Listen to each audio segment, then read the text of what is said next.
Hello, hello, hello, and welcome to the Combed Education Podcast. Let's talk hair. For those of you that don't know me, my name is Aras. I am your host. I am a fellow industry colorist. And I've said this before, this podcast and Combed Education in general is just my passion project.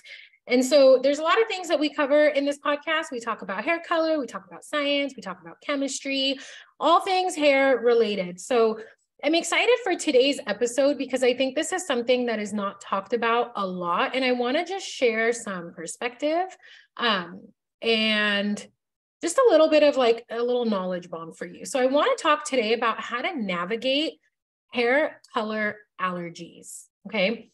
So I think as professionals, it is so essential for us to always prioritize the well-being of our clients over the money, over, the cool shit that we do. Like our clients' well-being and their health and safety is top priority. If you guys remember beauty school, that's really all we fucking learned about was how to keep everything sanitary and healthy. So here's the thing.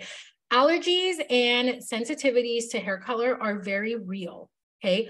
While they are rare, they are very, very real and can arise at any time. So making it really crucial for us to be very knowledgeable about not only recognizing, but managing and offering alternatives to ensure that our clients are safe, okay? So trust me when I tell you this, you do not want to have a client have an allergic reaction in your chair.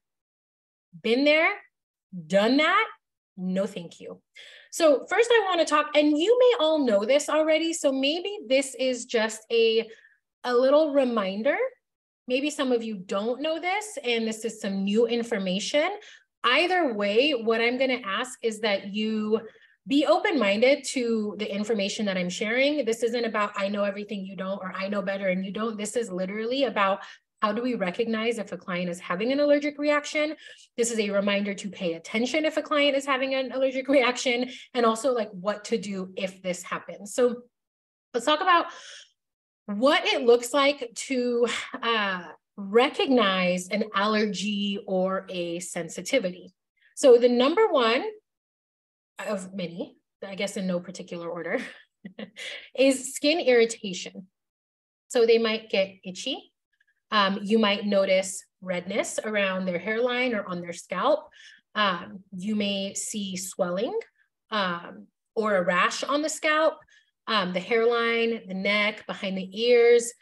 Do not discount this as, oh, it's not a big deal, okay? Because it is a big deal. So if they're turning red, like big deal, huge deal, okay? Number two, burning or stinging sensations.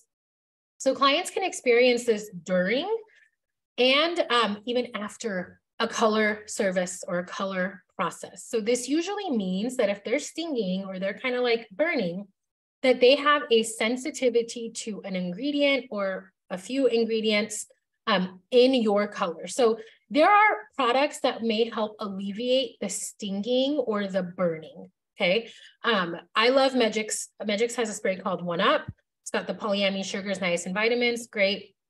Anti-Dot Pro is also great for this. But like, please, please, please, for the love of all things holy, do not add sweet and low to your color. Now, if you're a more green colorist, if you haven't been around for a long time, my industry vets will remember this. We used to put sweet and low in our color bowls. So every salon that I've worked at in the back room was a jar or a bowl of little packets of sweet and low. And we would put that in color when we knew that our clients were going to be sensitive. Here's where that shit kind of started going sideways. I'm going on a tangent here. So this was in salons when we would go in the back room, mix, nobody saw what we were doing. Well, a few, maybe 5-10 years ago, a lot of salon professionals moved into studio suites. I'm speaking from my experience here, okay? So I remember I moved into a suite and it was a whole 102 square feet. There was no back room to mix color. So as I'm mixing, my clients are watching me from the mirror. And so I remember I got called the fuck out. A client was like, "Are you putting sugar in my hair color?" And I was like, I am mortified. I'm mortified because I am a professional. And while the sweet and low worked, not very professional. not very professional. So thankfully, there are products out there that help alleviate those sensitivities, and it does not have to be sweetened though. So let's stop using that and start looking for professional alternatives. Sound good? Okay. So another issue to recognize that an allergic reaction or a sensitivity is occurring is respiratory issues. Sometimes we chalk this up to like, oh, the client probably ate something and their throat is dry, but sometimes clients will like start wheezing a little bit or coughing, or like worst case scenario, have difficulty breathing. If you notice this at all and you're paying attention, wash immediately.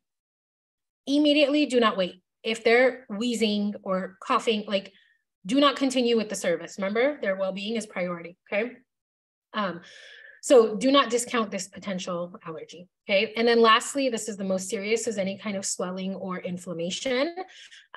If you notice that your client is swelling, okay, their lips, their ears, their eyes, or their face, this requires immediate attention. This is not the time to just be like, okay, it's fine. It's not fine, okay? It is not fine. You have to wash the color off immediately. Do not even think, straight to the shampoo bowl, wash everything out with warm water, make sure you shampoo. And honestly, I would call 911 at that point. Like if you notice that they're swelling, do not discount that, because they could legitimately go into anaphylactic shock and then you're screwed. Okay.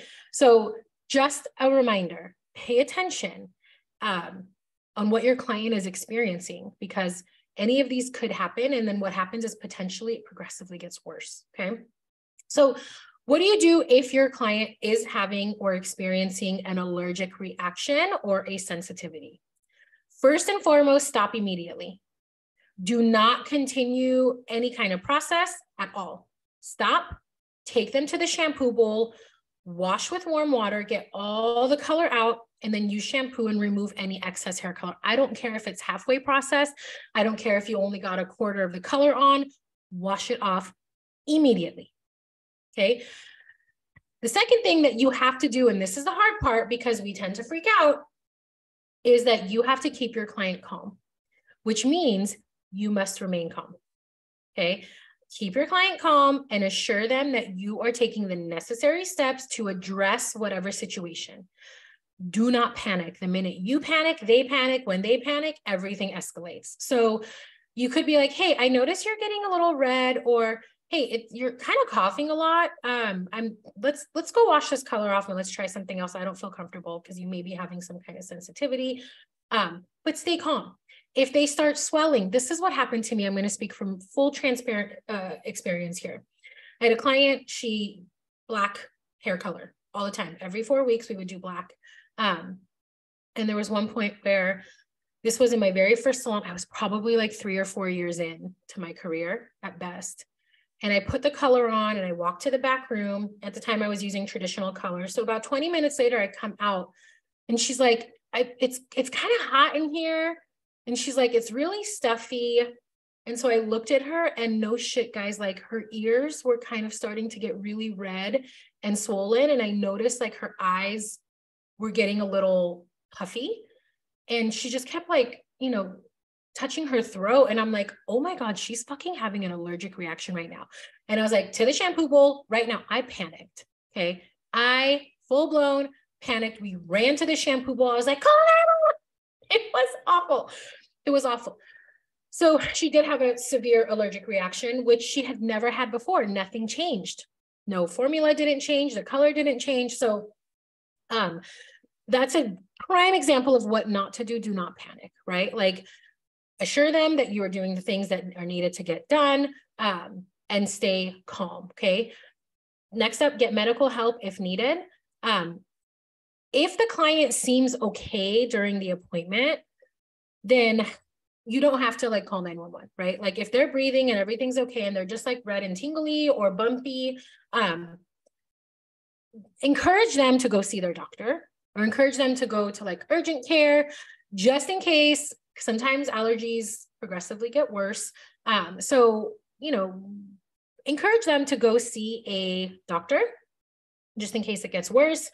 But if the allergic reaction is serious, you guys don't hesitate to call 911. If you're in another country and you don't have 911, whatever the equivalent is for you, calling for medical help. So if it's serious, don't think, just better safe than sorry, okay? So this is just, recognizing and what to do if allergic reactions come up. But let's talk about some alternatives for clients with allergies. So the most common allergies in my experience, okay, this is my 23 years, what I've seen, what I've heard, most common allergies that clients will experience are going to be to PPD, which is a oxidative dye intermediate, paraphenylene diamine, PPD, okay? Some serious reactions to PPD. Some people are legitimately allergic to ammonia, rare, but it can happen. Resorcinol is another one, and soy protein. So those are the four main, more common. Now there are people who are allergic to all kind of stuff, right? But the main stuff is usually PPD, next up ammonia, next up resorcinol and soy protein, okay? So if you know this, if you patch test, if your client, I have clients who know that they're allergic to PPD, so I don't touch that with a 10-foot pole. Nope, you are getting PPD free color. So there are plenty of options out there for hair colors that are ammonia free, that are PPD free, that are resorcinol free, that are soy protein free.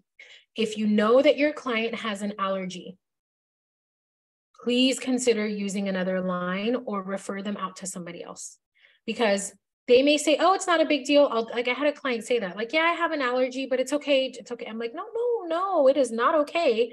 I'm sorry, I'm not trying to get sued. I have liability insurance. I do not want to put that shit into use. So we're going to use something else on you, or I'm going to refer you out to somebody else. Okay. So if you know that they have an allergy, don't just still fucking do it. Don't do it. Okay. Also, loving reminder, patch tests are not old school. Patch tests are not unnecessary. They can literally save your ass from a potential lawsuit. So, like I said, there are plenty of PPD-free colors out there. There are plenty of ammonia-free colors out there. You guys know how I feel. I mean, let me rephrase that. If you're new here, you don't know how I feel about PPD-free and ammonia-free color. But if you've been around for a while, you know my stance on it. I don't love it, right? I don't love ammonia-free color. I don't love PPD-free color. I feel like I don't get good gray coverage with it. I feel like the lift is minimal. I feel like the colors aren't as vibrant. So I wouldn't choose my choice. This is my opinion, guys. Take what works, leave what doesn't. I wouldn't choose to use an ammonia-free, PPD-free color on every client. That wouldn't be my go-to. But if I have a client that has an allergy or a sensitivity, yeah, I am not using an ammoniated color, or a color that uses PPD, or a color that has resorcinol. I'm going to go to something else, right? So there is a time and a place for ammonia-free PPD for color. My belief is that it's been over-marketed, and ammonia and PPD have this bad rap that everybody is allergic or everybody is sensitive. They're not, okay? Ammonia is one of the most common alkalizers, and it's been around forever. So I personally wouldn't use that kind of line on a daily basis. If you choose to, cool. I am not trying to change your mind. But what I'm saying is, if you have a client that has an allergic reaction or has a sensitivity, then that is where those kind of lines really come into play for me as a colorist. So anyways, I hope that this was helpful for you. I know this isn't something that's really talked about, because the truth is allergic reactions are very, very rare. I've had one serious allergic reaction in my 23 years. I've had sensitivities, but I haven't had that swelling. That was the only time I ever experienced something like that, and it freaked me out. But I don't think it's talked about enough. And I think whether you're a vet or you're newer, you want to make sure that you're paying attention, and you want to make sure that you don't discount the potential reaction that's occurring, okay? One of the biggest, what's the word? I don't know. I had a word in mind and it just flew away. So I'll tell you this. Sometimes allergies or allergic reactions, like what happened with my client, they progress, right? They don't, not everyone's necessarily born with that allergy. What I have found to be true from reading and researching is that if you're using ammoniated color or color that uses PPD, and you don't properly do what's called post-oxidation.